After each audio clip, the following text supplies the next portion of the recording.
दर्पण स्टूडियो।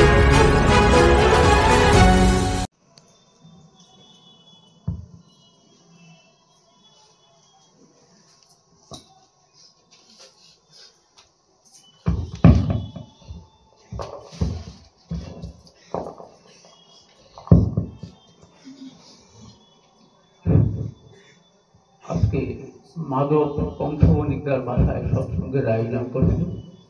উদ্দেশ্য, ওনার বড় ছেলে বিবাহের দিন ধার্য হয়েছে। এই বিবাহের প্রাক্কালে এই সৎসঙ্গের আয়োজন।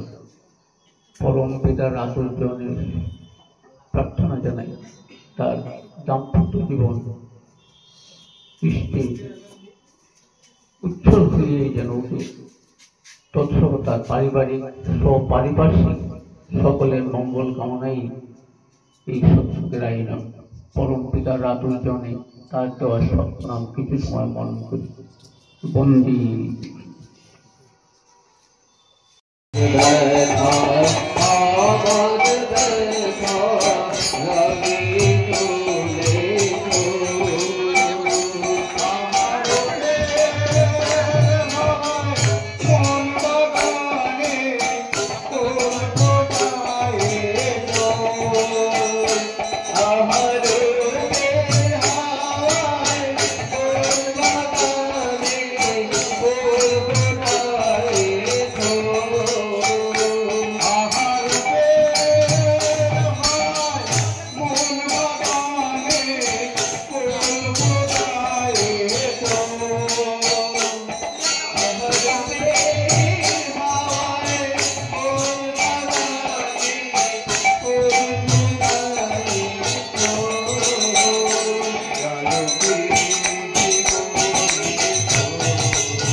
डाकी हे मोहन डाकर मारे प्रभु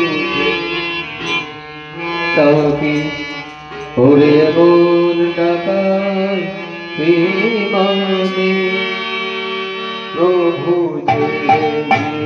तो डाकी हे मोहन डाकर मारे प्रभु जय देव तो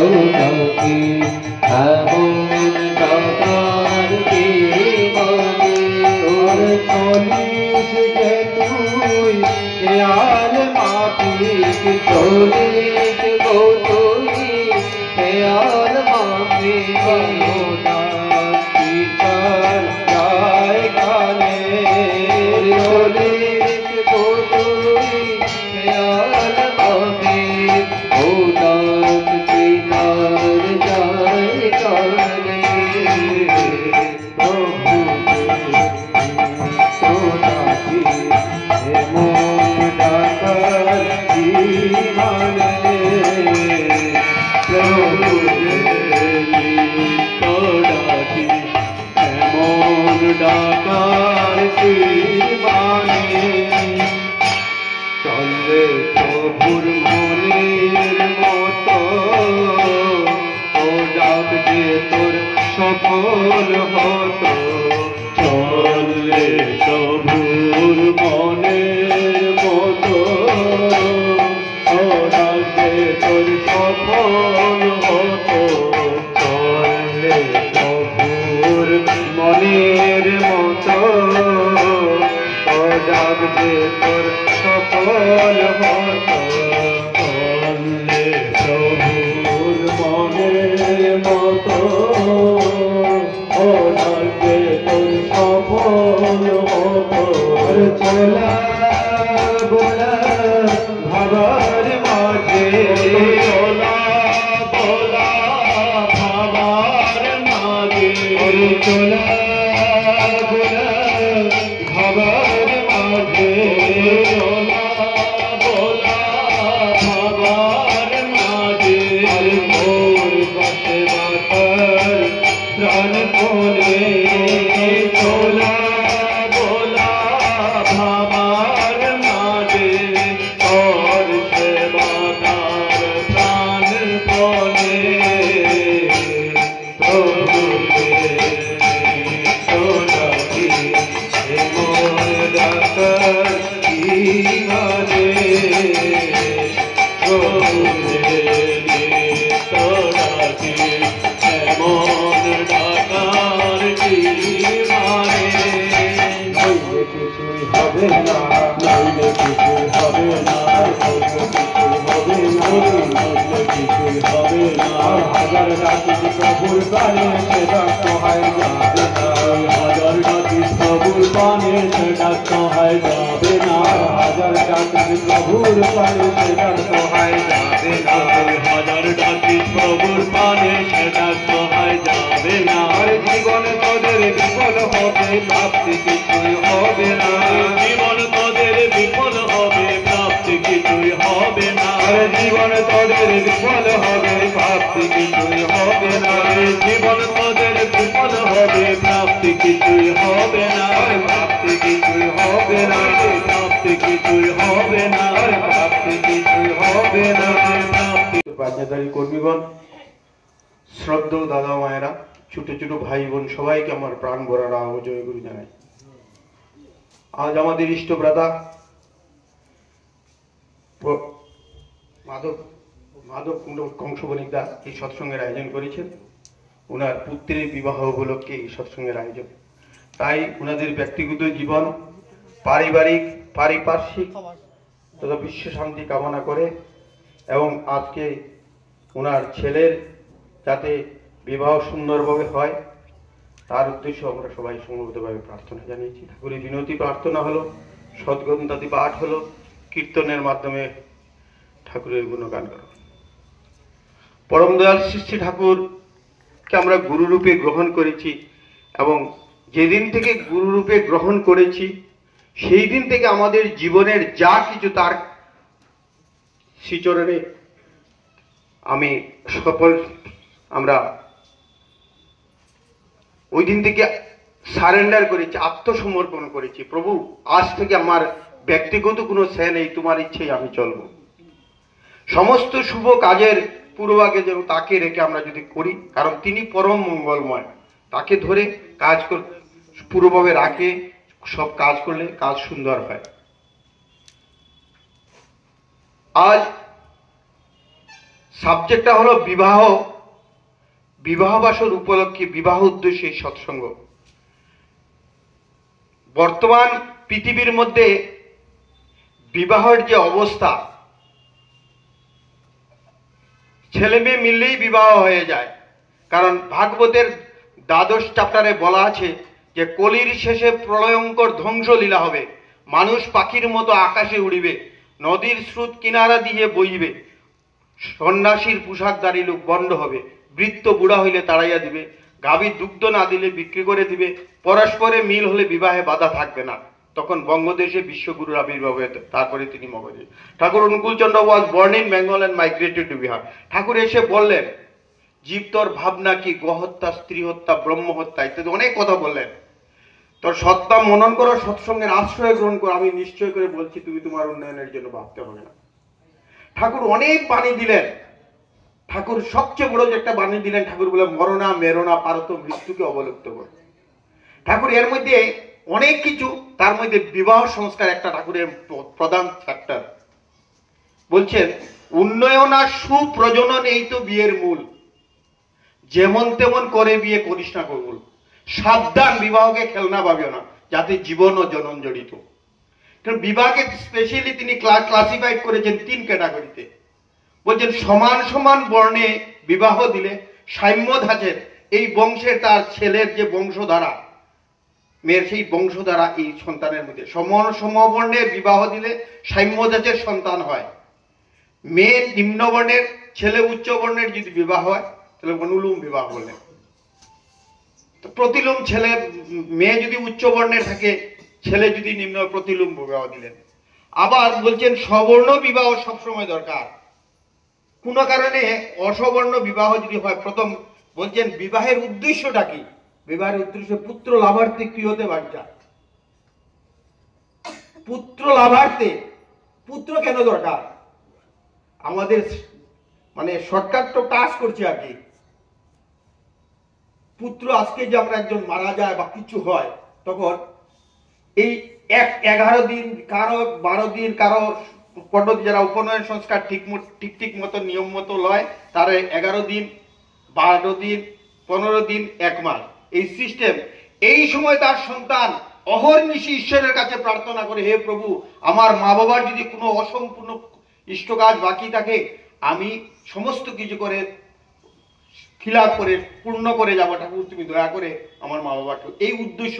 কিন্তু এই যেতে উল্টা পাল্টা বিয়ে করলে আর যে সন্তান, সে কিন্তু শ্রাদ্ধের অধিকারী না। খালি পুত্র হলেই শ্রাদ্ধ না, যেমন তেমন করে বিয়ে করিস না। পুত্র লাভার্থে কি হল, সাবধান, বিবাহকে খেলনা ভাবিও না। যারা ইয়ং জেনারেশন, যেমন আমি একটা বলি, আজকে একটা মেয়ে যেমন বিবাহ শেষ, সে যাত্রা হয়ে, সে যাত্রা প্রাককালে বাবাকে বলছে, বাবা আমার বাড়ির সামনে যে একটা বড় গাছ আছে না বাবা, বিশাল গাছ, এই গাছটা কি পিছনের বাগানে লাগানো যাবে নাকি বাবা? বললাম না রে মা, এই গাছটা তো অনেক বড় হয়ে গেছে, এটা যদি পিছনের দিকে নিয়ে যায় ওই মাটির সাথে অ্যাডজাস্ট হবে না, গাছটা মরে যাবে।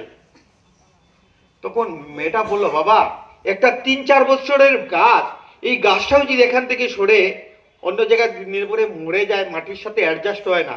কিন্তু আমি বাবা তো আমি তো গাছ না, আমি তোমার 20-21 বছরের মেয়ে, এই দীর্ঘদিন এই বাড়িতে আমি আছি।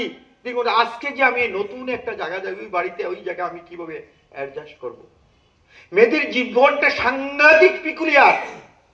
আমরা বিশেষ করে ছেলেদের কাছে আমার আকুল প্রার্থনা, মেয়েদেরকে নিয়ে, মেয়েদেরকে খুব, এদের জীবন সাংঘাতিক কঠিন। এদেরকে সাধারণভাবে তারা এই জীবন না, তাদের এই বাবার জীবন, বাবার ঘর থেকে পরেটা জীবন, সারাটা জীবন সে খালি কম্প্রোমাইজ করে আসছে। আজকে যে আমার যে জীবনটা, আমার যে দেহটা, আমি যে কথা বলছি, একমাত্র মা ছাড়া পৃথিবীতে কোনো, যে ফ্যামিলিতে দেখবেন স্ত্রীর সাথে কুব্যবহার, স্ত্রীকে মর্যাদা দেয়, সেই ফ্যামিলি কোনোদিন উন্নতি হয় না। আর এই ঘরে ভালো সুসন্তান আসে না। যে জাত, যে বংশ, যে দেশ নারী জাতিকে সম্মান করে না, সেই দেশ টিকে না। আর বাবাকে আমরা অনেক সময় এটিএম কার্ড ভাবি, বাবাও না। সূর্য যেমন সরে গেলে পৃথিবীর অবস্থা, সারা পৃথিবীটা অন্ধকার হয়ে যায়, ঠিক আমার জীবন থেকে যেন বাবা, আমার জীবন থেকে বাবা যদি সরে যান, আমার কিছু। ঠাকুর বলছেন পিতাকে বাসিয়ে ভালো হইবে ভালো, মাতাকে বাসিয়ে ভালো হইবে ভালো, পিতাকে করিও ভক্তি পাইবে অসীম শক্তি, সেবক ও সদ্গুরুদের। আমরা বেসিক পয়েন্ট কি, ঠাকুরকে ধরলে ঠাকুর এমন ঠাকুর গ্রহণ করেছি, যাকে ঠাকুরকে গ্রহণ করেছি তিনি মা বাবাকে শ্রদ্ধা না করলে। এবং গৌরাঙ্গ মহাপ্রভু সেই কথা বলছেন যে তিনি বলছেন যে পিতা মাতা অল্প জ্ঞান করে কদাচার, সে পাপী নাহি পারে সে হইতে পার। ঠাকুর বলছেন এই যে ঠাকুর এমন মায়ের প্রতি শ্রদ্ধা, বাপের প্রতি টান, এসব করলে পরে ছেলে সুসন্তানের জন্ম হয়। আমরা সব বেসিক পয়েন্ট গুলো যে ঠাকুর আমাদের ঋত্বিক দাদা যে যজন যাজন ইষ্টবিধি যাবে, আমার জীবনে এমন কর্ম করে যাব, ঠাকুর বলছে do never die nor cause death but death is death to death, মরনা মেরনা পারত মৃত্যুকে অবলম্বন। তুমি জন্ম নিলে মৃত্যু হয়, আমি বলছেন তুমি মরনা পারত মৃত্যুকে আটকাও, how it will be possible. জন্ম নিলে আমি এমন কর্ম করব, আমি যদি পৃথিবী থেকে চলে যাই, আমি যদি পৃথিবী থেকে চলে যাই, তখন সমস্ত আশেপাশে প্রত্যেকটা মানুষ জেনে বলছে এই ছেলে, এই মানুষটার এই ছেলে। আমি এমন সন্তান যেমন সৃষ্টি করে যাই, আমি এমন কর্ম করি যেন প্রত্যেকটা মানুষের জন্য আনাচে কানাচে। তাই ঠাকুর বলছে, ঠাকুরকে দীক্ষা দেওয়ার দিন আমরা প্রতিজ্ঞা করেছি, প্রভু তোমাকে প্রতিষ্ঠা করে আমার জীবনের যোগ্য হয়ে উঠো। আমার শেষ আমার একটা বিন্দু যেমন শ্বাস থাকে ততক্ষণ পর্যন্ত তার কথা যদি বলি, তার কাজ করি। বলছেন তুমি কুমার হয়ে যাও, আমার সময়টা শেষ হয়ে গেছে। হ্যাঁ, তাই করেছি এখানে যাতে সবার সার্বিক কল্যাণ হয়, এবং এই আজকের বিবাহ নিদানি করবেন তার যাতে সার্বিক কল্যাণ হয় কামনা করে আমার বক্তব্য এখানে শেষ করলাম। জয় গুরু।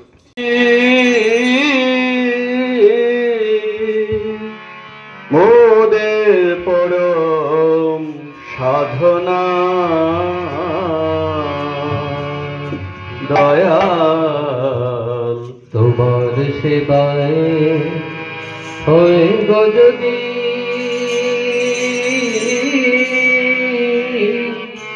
মোদের পরম সাধনা, মোদের জীবন হতে ভয় পালাবে, মোদের জীবন হতে ভয় পালাবে, কাটবে সকল বেদনা, মোদের জীবন হতে ভয় পালাবে, কাটবে সকল বেদনা। মোদের পরম সাধনা দয়া তোমার সেবাই হয় গো যদি,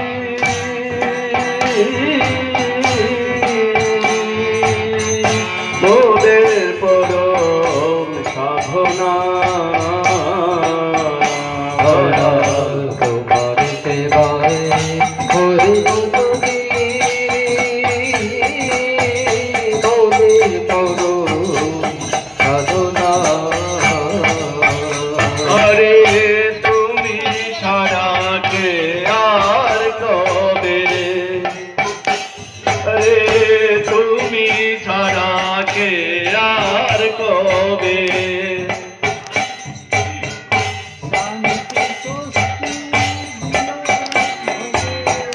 তুমি সারা কে আর কবে, শান্তি শক্তি বিনয় ভবে, তুমি সারা কে আর কবে, শান্তি স্বস্তি বিলায় ভবে, তুমি ছাড়া কে আর কবে, শান্তি শক্তি বিনয় ভবে।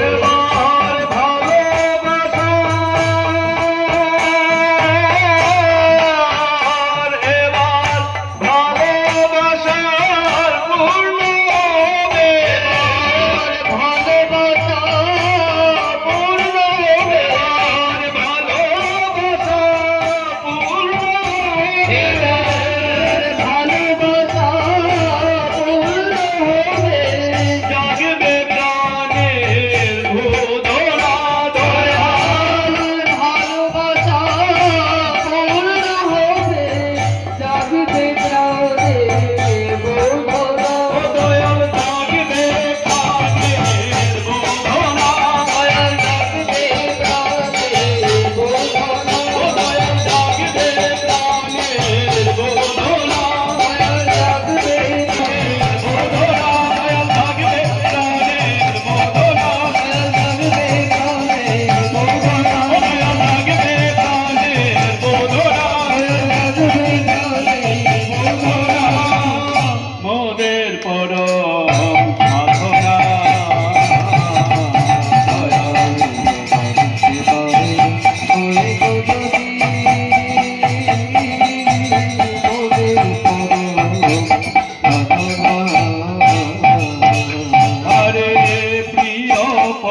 বোনেরা, শ্রদ্ধ দাদা ও মায়েরা, আজকের এই সান্ধ্য সৎসঙ্গে আমরা ঠাকুরের সামনে সমবেত বিনতি প্রার্থনা করলাম। তার সদ্গ্রন্থ সত্যানুসরণ নায়ের নীতি পাঠ হলো, সুরের মাধ্যমে গুণকীর্তন হলো। এই আজকের যে সৎসঙ্গের উদ্দেশ্য হলো যে দাদা সৎসঙ্গের আয়োজন করেছেন, ওনার বড় ছেলের বিবাহ উপলক্ষে এই সৎসঙ্গের আয়োজন। আর সৎসঙ্গের প্রথম কথাই বিবাহ। সৎসঙ্গের প্রথম কথাই বিবাহ। যুগে যুগে দরার বুকে অথার্গণ আছেন, যেখানে যে খাকতি, এই খাকতি গুলো পূরণ করে যান। যখনই চলে যান কোনে আবার সেই খাকতি ঘটে। এইবার যে ঠাকুর আসলেন, এসে বললেন যে অবতারগণ আছেন, আর যখনই চলে যান তখনই ধর্মের গ্লানি। কিন্তু এইবার যে আমি আসলাম, এইবার আমি চলে যাব না। আমার অভিনব লীলা চলবে 10,000 বৎসর পর্যন্ত। এই 10,000 বৎসরের ভিতরে আর কারো আসার প্রয়োজন পড়বে না। তিনি বাড়িতে বললেন, এইবার খেলবো খেলা অতি চমৎকার, আমি হেন বুঝতে জানি অন্য কোন চাষ। এইবার খেলবো খেলা অতি চমৎকার, আমার জ্যেষ্ঠের মাধ্যমে আমার হইবে প্রচার। ইষ্টগুরু পুরুষোত্তম, প্রতিগুরু বংশধর, রেত শরীর সূত্র থেকে জ্যান্ত তিনি নিয়মিত। তাই জ্যেষ্ঠ পুত্রের মাধ্যমে তিনি পূর্ণ হয়ে লীলা করতেছেন। আর এই যে পরমধয়া এবার পূর্ণ সংসারী হয়ে আসেন।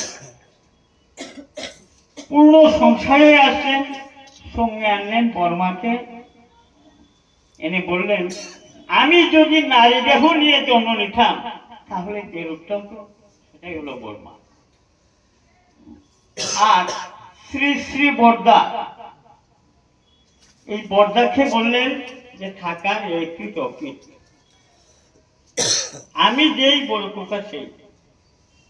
এই যে সত্যানুসরণটা করা হয়েছে, এই সত্যানুসরণটা ঠাকুর নিজ হাতে লিখেছেন। নিজ হাতে লিখেছেন এবং এই সত্যানুসরণের প্রতিটি কথা এই বর্দার চরিত্রে মূর্ত, বাস্তবে মূর্ত। তাই এবার আমরা পরম সৌভাগ্যবান যে এবার যে আমরা ঠাকুরকে পেয়েছি। হ্যাঁ, এই যে ঠাকুর, তিনি কিন্তু অবতার পুরুষ নন, তিনি অবতারী। তিনি অবতারী পুরুষ। পরম দয়াল শ্রী শ্রী ঠাকুর অনুকূল চন্দ্র যেদিন থেকে জন্ম নিয়েছেন, সেই দিন থেকে সত্য যুগের সূচনা, আর এখন হবে পূর্ণ প্রতিষ্ঠা। তাই তিনি যে অমীয় বিধান, সেটা সত্য যুগের বিধান। এই যে এবার যে আমরা দীক্ষার করে পাইলাম যে যোজন যাজন ইষ্টবৃত্তি। যোজন মানে জানা, যোজন মানে জানা। আমি যে একটা মানুষ, আমি কোথায় থেকে আসলাম, আবার আমি যাব কোথায়, এবং আমার করণীয় কি।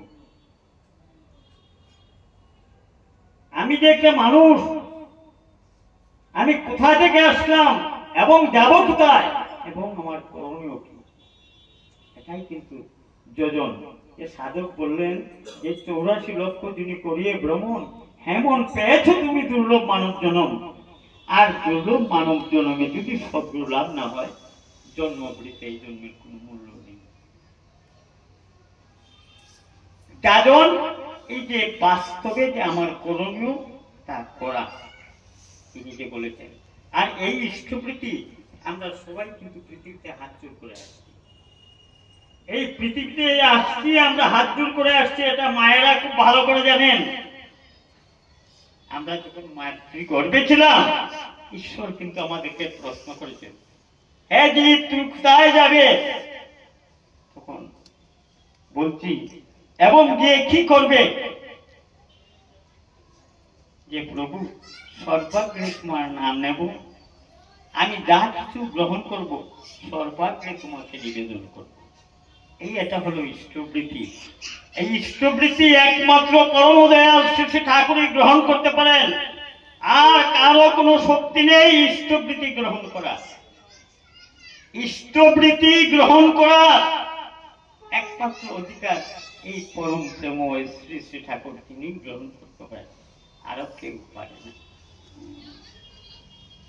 তাই যে সর্বাগ্রে আমরা পৃথিবীতে ভূমিষ্ঠ হওয়ার আগে মাছ চলে দুধ ছাড়ি দেওয়া, আমরা যা কিছু গ্রহণ করতেছি, অন্ন, জল, ফল, বায়ু, গরু, যা কিছু আমরা গ্রহণ করতেছি সব ছাড়ি দেওয়া। তাই আমাদের মুখ্য কর্ম হলো তাকে মানা, তার পথে চলা। হ্যাঁ, কিন্তু এখন যে পৃথিবীর অবস্থা, ঠাকুর বলছিলেন যে পৃথিবীর রূপ দেখে আমার মনে হয় এই মানুষের মনুষ্যত্বের দুনিয়াটা থাকবে কিনা সন্দেহ। ঠাকুরকে একদিন প্রশ্ন করেছিলেন যে ঠাকুর, যে রামচন্দ্র আসলেন রাবণ বধ করলেন, কৃষ্ণ আসলেন কংস বধ করলেন, গৌরাঙ্গ মহাপ্রভু আসলেন এই যোগাই মাদাইকে উদ্ধার করলেন, এইবার আপনি কাকে বধ করবেন আর কাকে উদ্ধার করবেন? ঠাকুর বললেন, আমি যদি বধ করি তাহলে তোমরা কেউই থাকবে না, কারণ তখনকার সময় ছিল একজন রাবণ, আর এখন যে রাবণের চরিত্র প্রতিটি মানুষের চরিত্রের চরিত্র। হ্যাঁ, রাবণ ছিল একজন কংস, আর এখন কংসের চরিত্র প্রতিটি মানুষের চরিত্রের চরিত্র। আর যোগাই মাদায় এখন তো রাস্তায় বাজারে দেখতো, আর যোগাই মাদায় কোনো অভাবই নেই। কত যোগাই মাদায় যে হেলে ডুলে পড়ে তারই একটাই নাই। তাই তার জন্য তিনি আসছেন। এই যে ভারতবর্ষটা 33 কোটি দেবতার বসবাস ছিল, তাই তিনি দেব মানুষ তৈরি করার জন্য তিনি আসছেন। এই শ্রদ্ধ দাদা মায়েরা, আমার সময় শেষ। আমরা ভাগ্যবান এবার যে ঠাকুরকে পেয়েছি। এখন তিনি আদেশ, আমরা তার আদেশ পালন করে যাওয়া। তিনি যা বলতেন বিনা ওজনে বিনা প্রস্তুতে পরমাণু হয়। আর যদি পালন না করি, এটা আমার ব্যক্তিগত স্বাধীনতা, আমি পালন নাও করতে পারি। যে বিধির বিধান কে তুমি তুচ্ছ তাচ্ছিল্য করে দিতে পারো, অবজ্ঞা করে দিতে পারো, কিন্তু তার সাথে এমন শক্তি রয়ে গেছে তোমাকে পৃথিবীতে দুলিশ্বাস করতে প্রচুর করবে না। তাই আজকে যে দাদা এই সৎসঙ্গের আয়োজন করেছেন, সেই ওনাদের দাম্পত্য জীবন যেন সুখের হয়, আমি পরবর্তী রাতুল চরণে প্রার্থনা জানাই। এবং আপনারা এখানে যারা উপস্থিত আছেন সবার মঙ্গল প্রার্থনা করি পরম দয়ালের রাতুল চরণে। এই বলে আমার আলোচনা জয় গুরু।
जय राधे राधे कृष्ण कृष्ण गोविंद गोविंद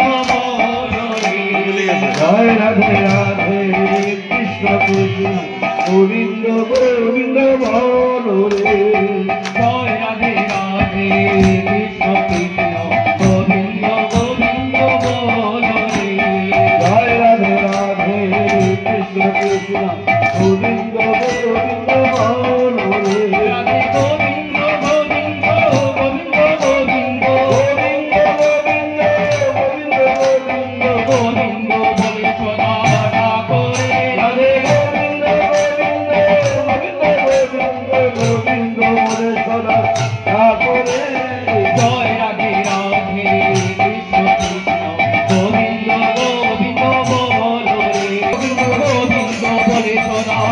गोविंद